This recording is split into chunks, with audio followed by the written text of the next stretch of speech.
Welcome to the Clean Comedy Podcast, featuring JamesDCreviston and LukeLacoy. Yeah, we're about to get clean up in here, so clean your mouth out with a bar of soap and get ready for the Clean Comedy Podcast. This episode of the Clean Comedy Podcast is brought to you by the Beast Dad Podcast. As a dad, I know how hard it can be to find high-quality dad content. This is where the Beast Dad Podcast comes in. Beast Dad is a lifestyle podcast for new and expectant fathers. And while most dad content is focused on parenting how-tos, Beast Dad is about you. Hosted by Mike and Nick, Beast Dad explores life as a dad. Each episode of Beast Dad focuses on a new topic, exploring tools and strategies to increase quality of life for dads and the people they take care of. Don't be a regular lame dad. Be a Beast Dad. Hey, everybody, it's James from the Clean Comedy Podcast, and today it is just me and my compadre, my co-host and friend, Mr. LukeLacoy. Hey. And today we're going to talk about believing in yourself. At the end of this, we're both going to sing Journey's Don't Stop Believing, so please stick around. I won't do that to you guys. Do you know how bad of a singer I am? I'm a terrible singer. Do you know who's a good dancer, though? Luke's mom. That's not a Yo Mama joke. That's not a Yo Mama joke. I just might work for that. People are going to be like, you're bagging on his mom. I'm not bagging on his mom. His mom's awesome. Actually, I don't know. Does she listen to the podcast? I don't think so. She doesn't actually. Well, to be fair, she doesn't listen to any podcast. So. Okay, fine. I'm not as insulted because she's awesome. She's like the best.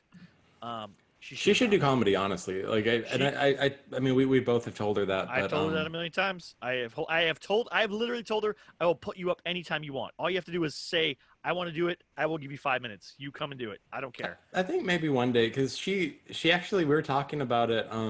She's gonna be living with her mom pretty soon. My grandma lost her. Well, her caregiver is retiring, so my mom is gonna become her permanent caregiver.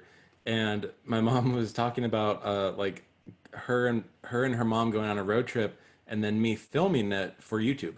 That'd be because cool. they get into a lot of funny situations, and I mean, you know, traveling with a 95-year-old and all the crazy things she says, so could be fun. Old on the road? I don't know. What's the good term? I'm trying to think of like different names you could call it. Highway 95? Huh? Interstate 95. I don't know.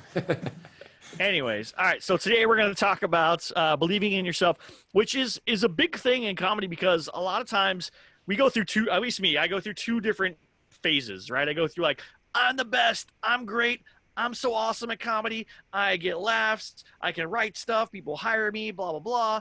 And then I get hired to do stuff. And this happens, I'm not kidding. Every time someone hires me to do a private show, write something for them, whatever, I go, oh my gosh, what if they think I suck? What if they think I'm the worst? What if they figured out that I'm not as funny as I think I am or they think I am? What if they like tell everyone how terrible I am? I'm not good at this. Why am I even doing this? I should quit right now. You know, that's literally what I go through every single time. So I'm sure there's a lot of people that have that same thing. I believe it's called Imposter Syndrome, where even like some of the highest, best, most amazing writers, directors, comedians, all that all go through some form of imposter syndrome. And so you gotta believe in yourself. But before we jump into that, Luke, did you say we had a silly comment that somebody wrote and left on our thing? This is I love when people leave comments. Yes, we have.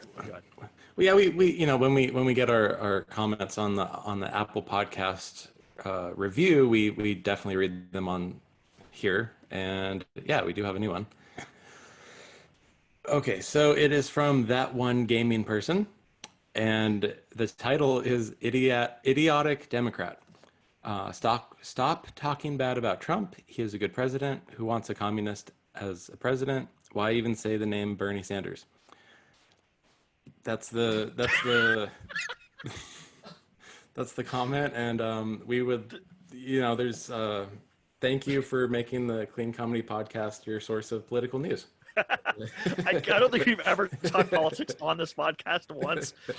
I feel like somebody confused us with somebody else, and then they just threw that out there. I have no idea how that happened, but whatever. Yeah, that's what I was kind of thinking too. Like, maybe, yeah. I mean, there's a lot of podcasts on iTunes. We've never talked about either of those people on this podcast. So Whatever. All right. Anyways, so I mean, thanks for the star. We have one more now. 1 star. We're 1 stars, guys.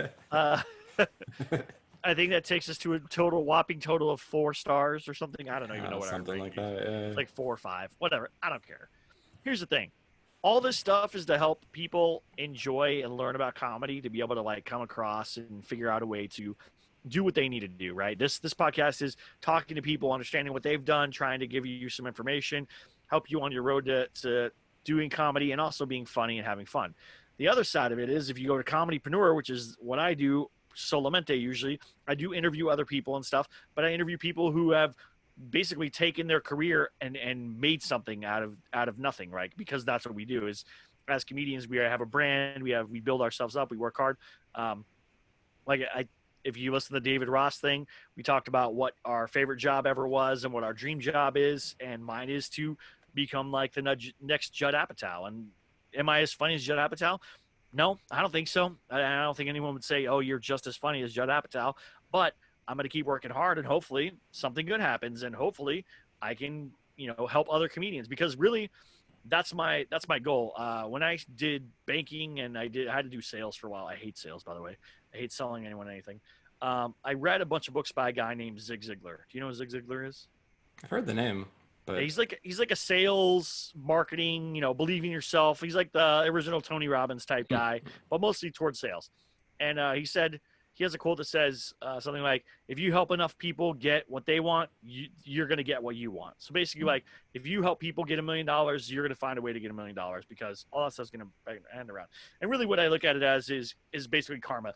If you go out in the world, you do bad stuff, you tear down other people, you ruin other people's things, you steal jokes, you do whatever. If you're a bad person, you're a bad comedian, you go and everything you do is negative, only negative things are going to happen to you. If you go out there and try to help other comedians like I do, I really do try to lift other people up. I know I get some hate and that's okay. I don't care.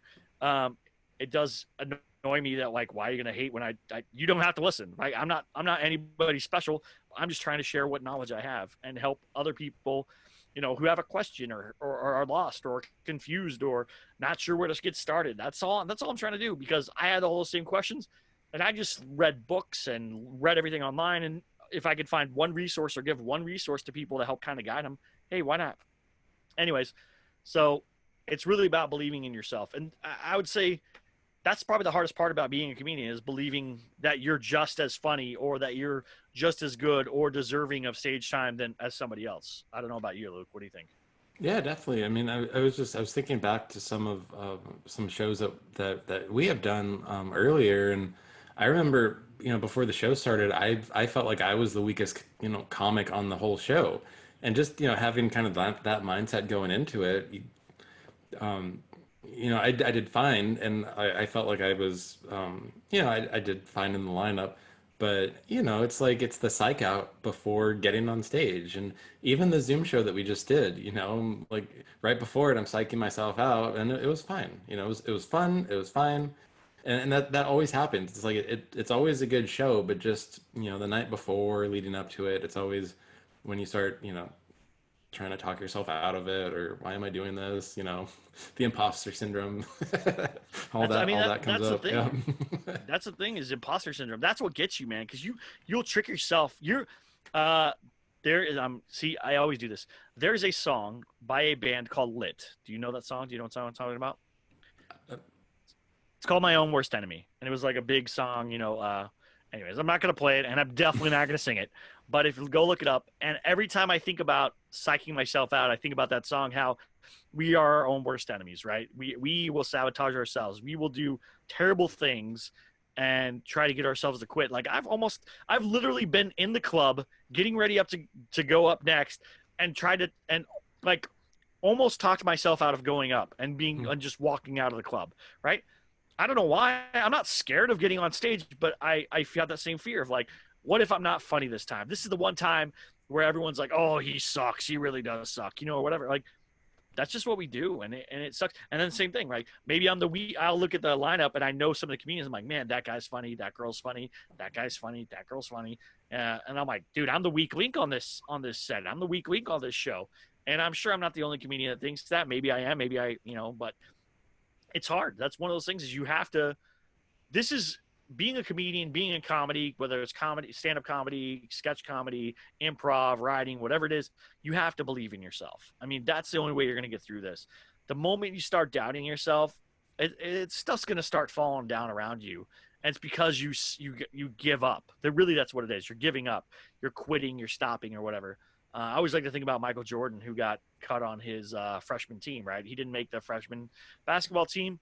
He practiced and worked hard all that whole season and the summer before the next season, and then he like killed it, and then he became Michael Jordan. You know, I mean, when he was already Michael Jordan, but he wasn't like Michael Jordan. You know, it wasn't the great one. So I don't know. That's what I always try to think about.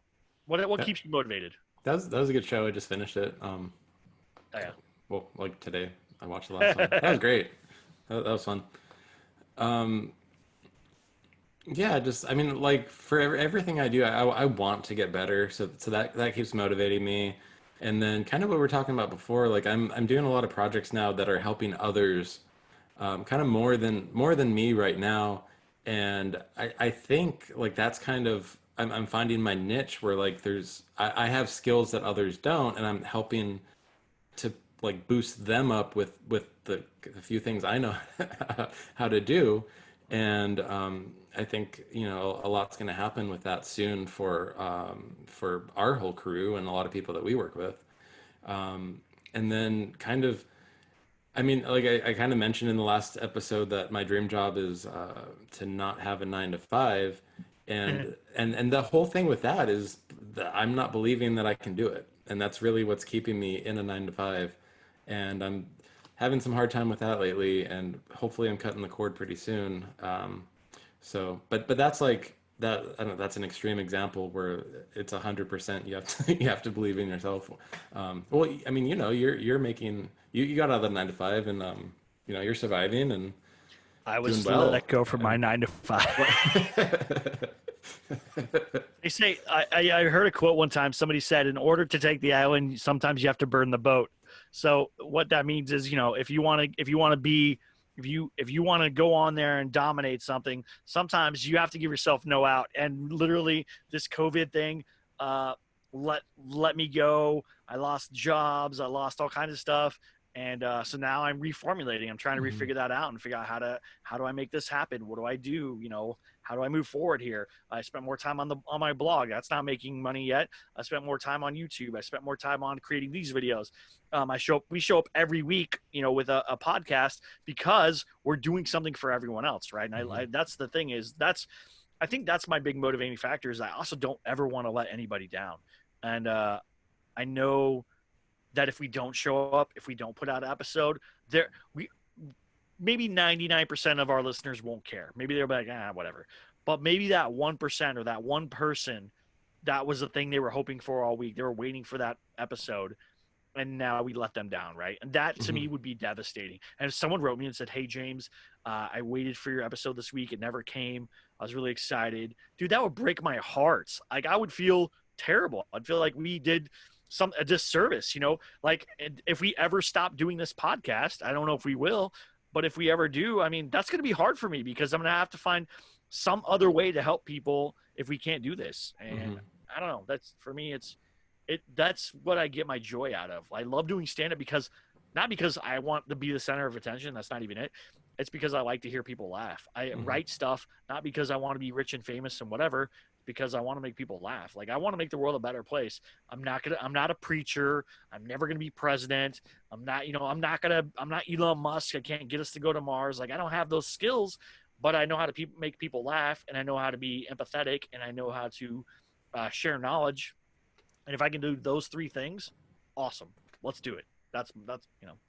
And so that's my belief system always for myself is, what am I doing to make the world a better place?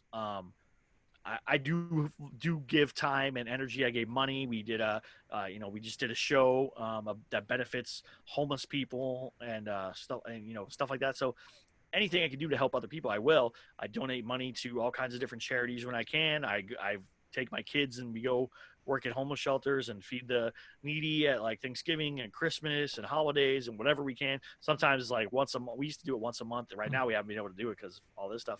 But that's really the thing is I believe in my heart that what we do here, what I do on stage, what I do in the world, is making it a better, funnier, happier place. At least that's my hope. And I don't know, maybe I sound preachy and weird now. People are like, hang up, we're done listening to this weirdo. Well, yeah, and there's something special about getting in a room to laugh and then leave in a better mood. I mean, I don't even know what to compare it to. There's really nothing like it, and so I mean, I don't know who was talking about it. Like, maybe it was like Jim Gaffigan or in an interview or something. He's like, it's a really weird experience, just having that happen, because it's really, you're getting talked to, but you're ending up laughing from it.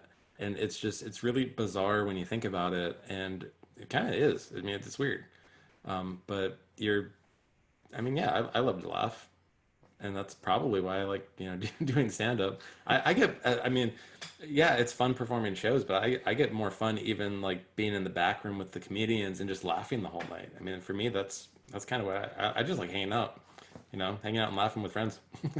Yeah, and that's I mean, that's what makes it fun. I think the big thing that comedy does is it does heal people a little bit. I don't know if do you remember Reader's Digest? Did you ever get Reader's Digest when you were a kid?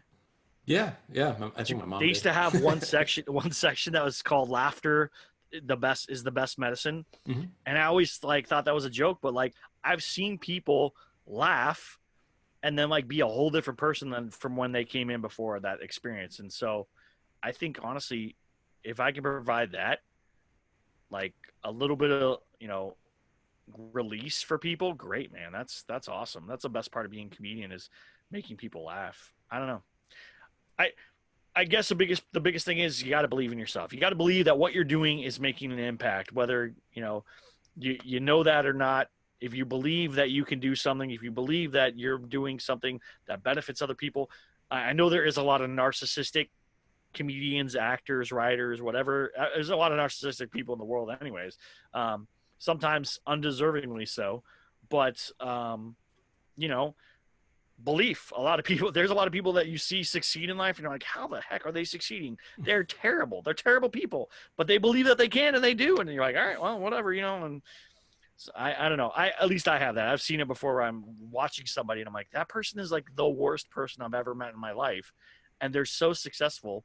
It's because they have that like bravado of like, I am successful. I am the best. No one's going to stop me. And I'm like, yeah, that's why you're terrible to other people, because you don't care about other people, And Yeah. so whatever, I mean, that's, I guess belief works, there was one of those things, I forgot what they're called. They're not confirmation thing. What's the things where you like say the same thing over to yourself every day or whatever? What's it called? Affirmation? Is it affirmation? Affirmations. Yeah. I think so. Yeah. I think there's positive affirmations. I knew a guy who went from being like homeless and broke. This is a real thing. Homeless or broke to like a multi-millionaire. And I asked him one day, I said, dude, I know what he does. He does like financial stuff or whatever. Mhm. And he's invited me to do it. And I'm like, dude, that's not my bag. And he's like, I was like, so what's the real secret though? Like, what's your secret to actually do this? It's not just selling this stuff. There has to be something else. He's like, every morning when I take a shower, in my shower, I have a list of positive affirmations that I say to myself every single day when I get up. And I did that for a while and it was very helpful. I mean, but then I just got like, I don't know. I got annoyed. I was like, I'm an idiot. Why am I saying this to myself? That's the thing is that little voice in our head, that little voice that talks to you and says bad stuff to you. Like, oh, you're not smart enough. Oh, you're not good enough. Oh, you're not whatever. That's a real thing. It sucks that it's there. And so I might do that. I might do a 30-day challenge where I do positive affirmations every day to myself and see what happens. That'd be kind of cool. That'd be a cool challenge. Maybe that's what we'll do. How about, this is going to be in June. In July, so when my birthday is going to come up, that's going to be the month of my birthday. I'm going to do, for the whole month of July, I'm going to do positive affirmations every morning when I get up. We'll write them in June, and then I'll do them all of July, and we'll see what happens. Cool. Yeah. All right. Is there anything you want to add to this, Luke? Anything you want to point to anybody to or stuff? Anything that's helped you? I mean, this is kind of a side rant, but TikTok has a lot of cool instructional videos on a lot of different things, and I'm finding amazing like music knowledge, investing knowledge, comedy knowledge, and so all the resources are out there. YouTube, uh, Google, TikTok, and there's a lot of people like teaching what they know how to do. Like, we're doing comedy as much as we can on all the different platforms, and there's a lot of other people like teaching whatever they know how to do. And I think that, yeah, just the big difference is believing that you can do whatever it is you're interested in doing, and then taking the leap to do it. Awesome. That's great. Did you have any books or anything like that, or any stuff that you has helped you at all? Not at the moment. Maybe I'll put some in the show notes. Perfect. So I'm a big Gary Vee fan. Before we jump out of here, I'm a big Gary Vee fan. If you ever watch Gary Vee on YouTube or whatever and stuff, I think he does Instagram stuff too. He's like everywhere. He's on TikTok too. Is he on TikTok? Yep. Yeah, the dude's everywhere. The dude is everywhere. I bought all of his books because I was watching him on YouTube, and I was like, dude, this dude, he's got it. He's got it figured out, man. And it's helped me a lot. Like, it really building what I'm trying to build right now. He really gave me motivation. I read his books every day. I also read the Harmon Brothers book that was written about them, from Poop to Gold. And so they're the ones that make like the Squatty Potty videos and all those like comedic videos. They're amazing. They're intelligent. And actually, that's what I want to copy when I start my own business, is like that process that they do, and the culture that they build or whatever. And a lot of them are comedians and stuff. There's a lot of their crew and writers are from Studio C, which is a BYU TV show. And so, that kind of stuff. And actually, I'm going to try to get someone on this podcast that I think that it was on there, that I'm going to try to get back on there again. So we'll see how that goes. And I think that's it. Like, so just don't stop believing. As if you ever get depressed, listen to that Journey song. I don't know what to say because it sounds weird. It sounds like, and I guess that's why we struggle, right? Is it sounds like, oh, don't stop believing. Oh, you're so amazing. It sounds like too good to be true, or like too simple, or like maybe like too idealistic. But you know what, dude, you are you. There's only one of you. Get out there and do something, right? The world needs you, right? You're that one unique version of you. It's not like Rick and Morty. There's not a million universes with a million of yous. I know. I'm sorry to bring that up. I love Rick and Morty. I just watched all the episodes. I just finished. I'm up to date on the most recent season, but I don't know if you've watched it. Anyways, so there's not an infinite universe of you. There's not more of you. There's not infinite amounts. There's only you. So what are you going to do to make your life better, to make other people's lives better, to influence your circle of influence and make the changes that you want to see in the world? Do that. Be the change you want to see in the world. I forgot who said that. Somebody famous, somebody smarter than me. But thank you so much for checking this out. Sorry I ranted. Like, subscribe, enjoy. Tell us what you're going to do. Put that in the comments. If you're watching this on YouTube, put it in the comments of what you're going to do. And if you're listening to the podcast, go to YouTube. Go to this one, put in the comments what you're going to do in July of 2020 to believe in yourself, to make your dreams, your goals, your hopes, all those things come true. Tell us just one thing, the one goal that you have, and what you're going to do to get that goal. And I told you, I'm going to do positive affirmations in July, 30 days of positive affirmations. That's my goal. And we're going to do that. And then Luke, what's going to be your goal For July? July 2020, huh? Focusing more on my own business. Focusing on his own business. And what are you going to do to do that? You're going to read, study, what? Build, all that stuff? Build, because there's multiple components, but I mean, for the one that's going now, sell more, and then build another source of income. Perfect. So. All right. Thank you guys so much. Like, subscribe, all that stuff. Luke, where can people find you? LaCoy Comedy on the Google machine. And if you're listening to this on iTunes, you can write us and leave us a comment there. Or you can say something nice that you like about the podcast. Yes, that would be better. Please or not about the podcast. No, don't do that. It's up to you. And you can always email us at cleancomedypodcast@gmail.com or JamesDCreviston@gmail.com, or write a comment on YouTube. And thank you guys so much. Check out the show. Check out comedypreneur.com for more information and blogs and tips and stuff about comedy. And thank you so much. Bye. Yeah, we're about to get clean up in here. So clean your mouth out with a bar of soap and get ready for the clean comedy.